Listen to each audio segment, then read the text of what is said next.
Punjab national bank, Indian overseas బ్యాంకులలో 1300 కిలోల బంగారం డిపాజిట్లో ఇంత పెద్ద మొత్తంలో చేసింది ఎవరో తెలుసా? తిరుమల శ్రీ వెంకటేశ్వరుడు. స్వామివారికి భక్తులు సమర్పించే కానుకల్లో బంగారం ముఖ్యమైందే. ఇలా వచ్చిన బంగారంలో అధిక మొత్తాన్ని టీటీడీ బ్యాంకులలో నిల్వ చేస్తూ ఉంటుంది. తిరుపతిలోని టీటీడీ పరిపాలనా భవనంలో ఉన్నతాధికారులతో సమావేశమైన ఈవో సాంబశివరావు బంగారు నిల్వలపై చర్చించారు. బంగారం రూపంలో 1.75% అత్యధిక వడ్డీ ఇచ్చేందుకు పంజాబ్ నేషనల్ బ్యాంక్ అంగీకరించింది. దీంతో 1300 కిలోల స్వచ్ఛమైన బంగారు కడ్డీల్ని డిపాజిట్ చేయాలని నిర్ణయించారు. 2010 నుంచి టీటీడీ బ్యాంకుల్లో బంగారాన్ని నిల్వ చేస్తోంది. 2014లో ఒకేసారి 1400 కిలోల బంగారాన్ని ఎస్బీఐలో నిల్వ చేసింది. బ్యాంకుల్లో ఉన్న బంగారం నిల్వలు కాకుండా ఇతర రూపాల్లో కూడా స్వామివారి వద్ద బంగారం ఉంది. ప్రస్తుతం బ్యాంకుల్లో దాదాపు 5 టన్నుల వరకు బంగారం ఉంది. ప్రతి సంవత్సరం 80 కిలోల వడ్డీ వస్తోందని టీటీడీ ఈవో చెబుతున్నారు.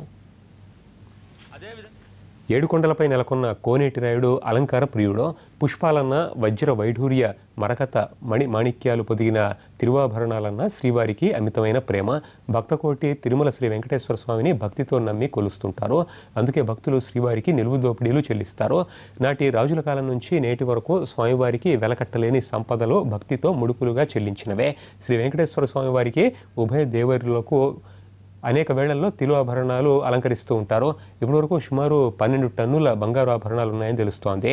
వీటి బరువు, వజ్రాలు, వైఢూర్యాలు, మకరత, మాణిక్యాలు, రంగురాళ్ల విలువెంత అనేది స్పష్టంగా తెలియదు.